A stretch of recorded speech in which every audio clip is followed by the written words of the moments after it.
أعوذ بالله من الشيطان الرجيم بسم الله الرحمن الرحيم الحمد لله رب العالمين والصلاة والسلام على أشرف الأنبياء والمرسلين وعلى آله وصحبه أجمعين أما بعد السلام عليكم ورحمة الله وبركاته. Alhamdulillah, long time no see, mga almost 3 months yata dahil busy. Last busy. Delikado lang, baka busy na. Wag lang yun. Subhanallah. So, alhamdulillah, kararating lang namin. So, maka-update tayo, inshallah. At the same time, itong pag-ads naman. At saka, itong mga kasama ko dito, tinatanong nila, pero umaya na, Ustaz. Katarabang ka. Alhamdulillah. Pero bago yun, magpasalamat po na ako sa Allah subhanahu wa ta'ala. At the same time, doon sa mga support at nanonood sa atin sa Makkah, especially sa Makkah, alhamdulillah. Ngayon ko lang ma-acknowledge na yung binigay nila na mga abaya, pati Quran para sa your team, pati nag-memorize. Alhamdulillah, nagpapasalamat sila sa inyo at sana maulit-mulit yung Viana Foods and Friends kasi galing sa kanila yon. Ila Mina Sultan, ila Mamut, kaibigan nila Andato Manisan, pero pinagtaya na. Tapos si Dax kasi yan ang nag-ano sa amin doon. At the same time, pag may kailangan kasi yung mga gema ko doon, yun yung doon sila nag-order. Anong gusto mo? Katipa, pupuyo, lahat. Meron, galing tayo. Yes. Tapos may sabaw, may palil. Yes. May pastil. Yes. Everything. Wala na kang hanapin na wala doon sa Saudi Arabia. Dahil dito sa Viana Foods kasi magaling sila magluto. Alhamdulillah. So yung mga kasama nila, so nagpapasalamat ako kay may hinahanap sila doon sa hotel, kasi isang hotel lang kami. Hiswa Tower, lahat yung galing sa Pilipinas. So, sinamahan ko sila, nakakuha ko ng sabaw, binigyan nila ako, pati alhamdulillah marami. Itong sila Mabunina o Linya Sultan, yung kaibigan ni Andato, na si Manisan, pinagtaya din. Tapos, sila Viana nga, alhamdulillah. So, marami silang tanong, may mga suggestion, pero umaya ko na sabihin, ang namimiss nila si Ustaz Marhan. Alhamdulillah. Kaibigan, sabi niya, Lord si Ustaz. Kasi kailan daw sasama si Ustaz? Member ng BTA. Ang kamurong tapat asawa. Sabi ko, baka malapit na isa. Baka sa Omra, inshallah. So, very nice, alhamdulillah. So, alhamdulillah. So, mamaya na ako doon. Dito muna tayo sa last Hajj kasi alhamdulillah medyo successful yung Hajj, medyo maganda, walang masyadong complaint. Kasi yung secretary, alhamdulillah, kasama namin na Sheikh. So, yun ang Amirul Hajj. So, sumasama sila hanggang sa kahuli-huli, sa Arafah, Musdalifah, lahat, always nasa last year. Ganun talaga. So, maganda yung takbo at the same time, yung mga accommodation, alhamdulillah, okay. Doon lang medyo nagkasipyat sa Musdalifah dahil sobra karaming sakyan traffic. Dahil sa security reason din, ginawa ng Saudi government, lahat ng kalsada one way. So kahit magpunta ka doon sa hotel, magpunta ka doon sa Tanaim bago ka makapunta sa hotel. Kasi lahat ng right, ini-close. Grabe, because of security reason. Kasi grabe pa rin ang tension. At the same time, ngayon na ako nag-check doon sa Haram, yung bag, kasi may natakbuhan sila, may na-monitor sila na may nagdala, pero wala na, patay na yun. Yun ang prevention. So, in spite na napakainit doon, 50 degrees Celsius, kahapon 45, pero kaya pa rin. Dito, gabi 38 degrees Celsius. So, sabi ko, mas mainit pa sa kabilang buhay. Dito, wala ito. Pero alhamdulillah, may jama ako na 80 years old. Nagapikit. Subhanallah, ang lakas. Dahil may strength na binigay kasi iklas masyado siya. Na matuwan. Malilinig po. Alhamdulillah. Mana substance. Alhamdulillah. Malilinig po ang pansyon ito. Alhamdulillah. Pero alhamdulillah lahat sila. Katulad ng ginawa natin. Alhamdulillah. Kaya namimiss nila si Ustad talaga. So, maganda. So, advance information lang, yung gusto, mag-passport na. Kasi ito ang problema, habol. So, may order ng Saudi government para smooth lahat. Ito lang yung first time na nangyari na mabilis. Pati yung visa, hindi ka mag-worry, kaya 1 week pa tapos na. Alhamdulillah, pati yung nangyari doon kasi sa Musdalifah, hindi nakabayad ng maaga yung NCMF.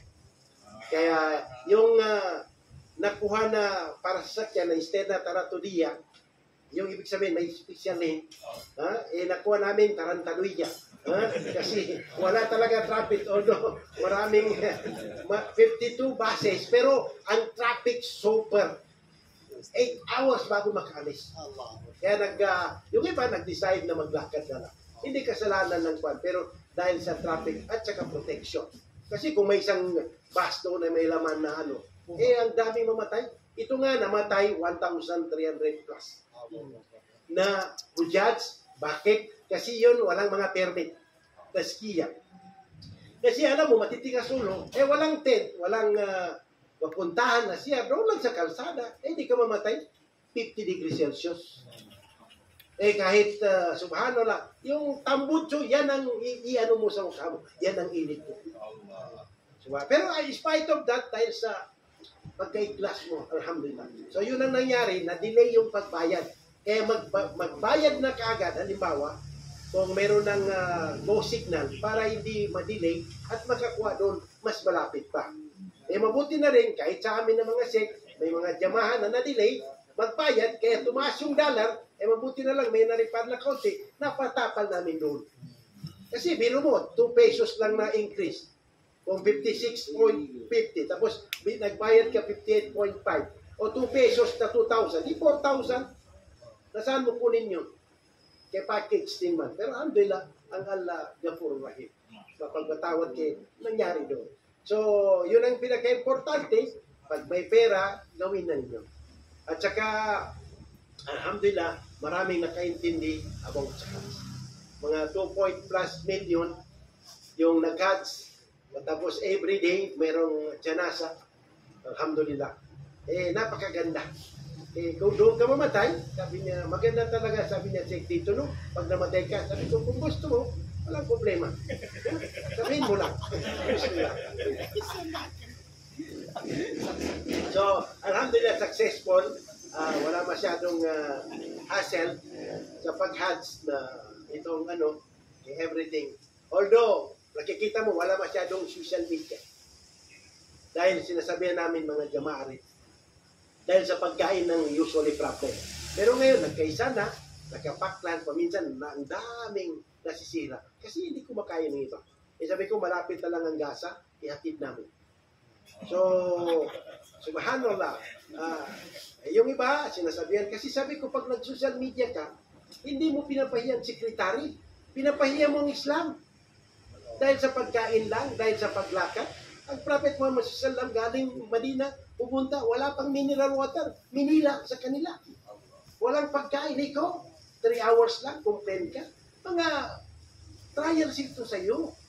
Para makuha mo yung Hajj, hindi spoon-fed ang pag-Hajj. May sacrifice yan. Hindi basta lahat ganito, no. Paano makaya yung level ng Hajj, kung gusto mo lahat ganito, dapat mag-sacrifice ka para makuha mo yung Hajj mabrur. Yan ang-explain namin kinusap. Pero yung palaging sinasabi, si Ustad, baka inshallah, makano na. Hinahanap talaga si Ustad. Ako, hindi hinahanap, kinaduna ako. Siya talaga. Pati si Ustad, tinatanong din. So, nanonood sila talagang nakatulog sila. Every Saturday, marami silang natutunan.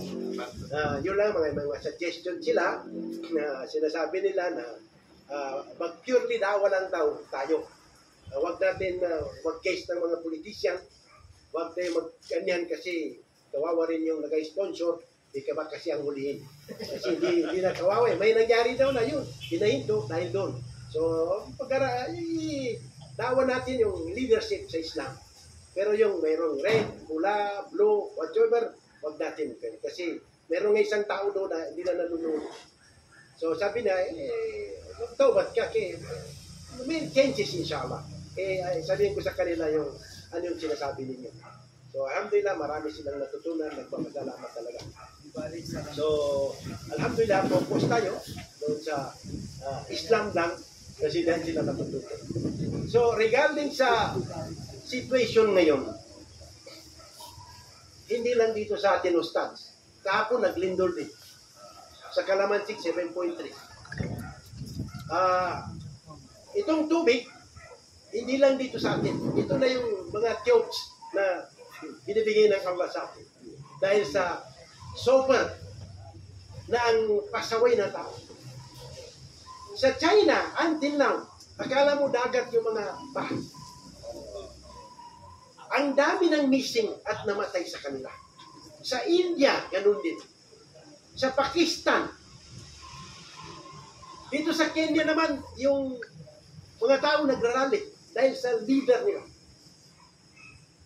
Walang makakarating. Kasi ito ang problema sa buong mundo. Corruption. So anong ginagawa ng Allah? Ito. Ngayon sa Amerika, tornado, yung twister, repulse.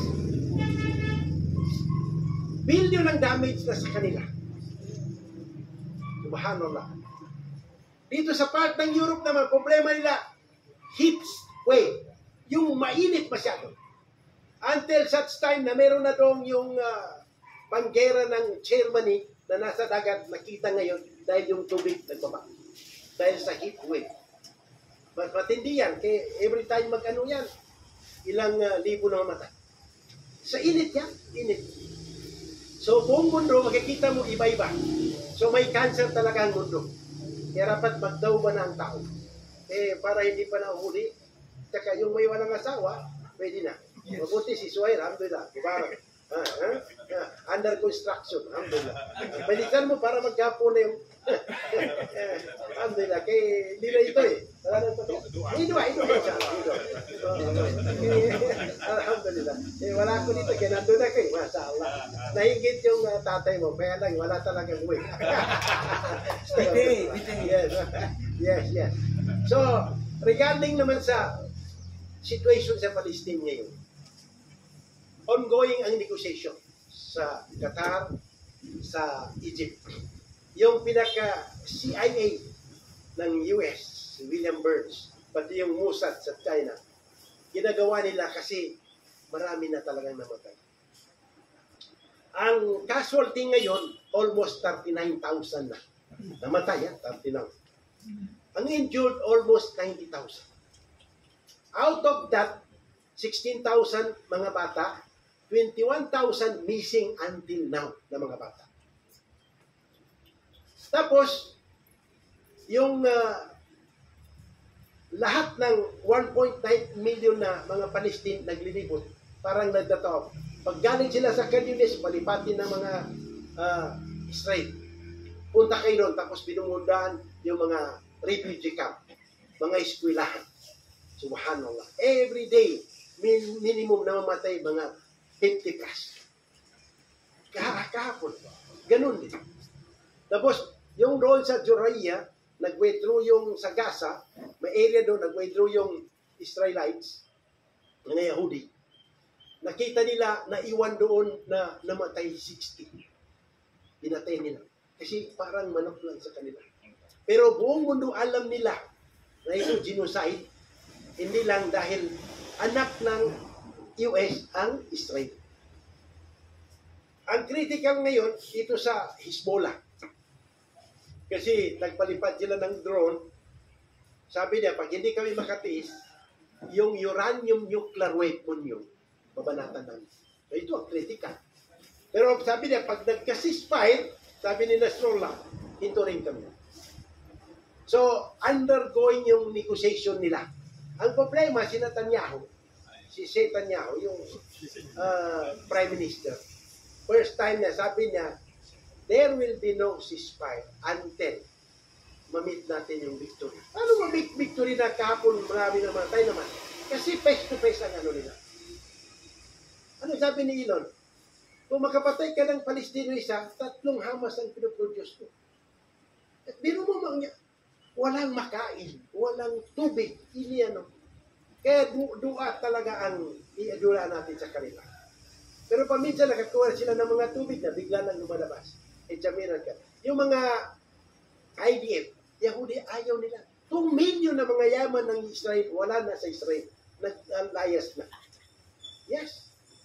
Gusto nila, yung mga na-hostage na 100 plus, huwag na i-compromise ng Prime Minister. Dapat yan ang patayin nila yung Prime Minister. Hindi. Kasi siniset niya ang sarili niya. So itong mga Arabs naman, Arabo, alam mo naman, dahil sa hipod niya. Duwa lang sila, magbigay, pero kung padalhan niyan sila ng forces, subhanallah, 58 nation, isang nation, 1 million na tao, maraming mag-volunteer. O, saan mo kunin 57 million na tao? Kahit maubos lang yung bala nila, hindi pa maubos yung 57 million. Itong Sagasa, 2.4, 1.9, sorry, wala. Every time mapuntahan nila yung bayan, paalisin naman, babalik naman sila. Paano malipit? Impossible. So, buong mundo, ngayon, tingnan natin, kaya i-recognize naman ng United Kingdom. Kasi, bago yung Prime Minister, Starmer, si Keir Starmer, bago ngayon, kinaalis si Sunak, yung mayari na bito, na mulka. Nagtitinda na ngayon ng kwan. Yung parang cooks, kasi Indian. Pastil. Parang pastil. So, alhamdulillah. Tapos yung sa Iran naman, bago yung presidente nila. Si Busut. Kasi nag-election sila, pag-alis namin, i-recognize ng buong mundo 146 nation. Pero pag ibito, yun ang problema ng United Nations. So, meron ngayon silang summit sa NATO dahil sa Ukraine. Binibigyan ng mga, imagine, binibigyan yun dahil sa Russia. 41 billion. Tapos ito, klaro masyado sa United Nations, yung UNRWA, inikat nila, double standard talaga. Kaya nakikita ngayon yung kulay ng United Nations. May United States, meron sila ngayon election sa November. So, within Democratic, medyo nagkakaano sila kasi pambungor si Biden. Kahapon, inintroduce na si Zelensky, yung presidente ng Kuwan, nasabi niya si Putin. Imagine? So sabi ng Democrat na mag-donor ng $90 million, pag hindi pinalitan si Biden, i-withdraw namin yung $90 million. So within group, alhamdulillah, inano ng alas. Tapos si Trump, sa kabunod pa man. So natatakot na pag balitan si Biden ng bago, matalo si Trump. Pero si Biden, siguradong panalo si Trump. Mga bunag lang. Alhamdulillah. Pero ngayon, simula na, kasi yung dollar nila, kasi sinasabi ko, meron ng kwan. Breaks coin. Breaks coin niya. Natakot sila, baka mag-ano na yung dollar. Titingnan natin kasi, before election, sabi nila itong by August, September, something wrong mangyari. Especially na ngayon, na biro mo, kahit sa Amerika ngayon, nagbabakwit yung mga tao because of the twister, yung hurricane, repulse. Until now, basta within Europe, gasugatan mo, kaginaduan ng mga Muslim buong mundo. Gasugatan mo. Gasugatan jobs na mo. So, yan. Sa atin naman, alhamdulillah, panalangin natin na sana malapit naman, baka marami namang mamatay. Pero importante, hindi tayo kasali. Alhamdulillah. Habang, panalangin natin na tuturo sila sa mabuti. So, ito yung within this July, tingnan natin kung mag-ceasefire. Kasi ang problema ng Israel, pag nag-ceasefire, parang talo sila. Parang talo talaga. Kasi hindi nila lahat ng building, wala kang makita. Lahat wasak. Subhanallah. Infrastructure, lahat. Subhanallah. So, ang tumutulong lang sa kanila, ang Allah subhanallah. Collapse ang mga healthcare nila. So, healthcare nila. Meron doong lalaki na kasi more than 10,000 ang hinuli nila sa West Bank na without charge.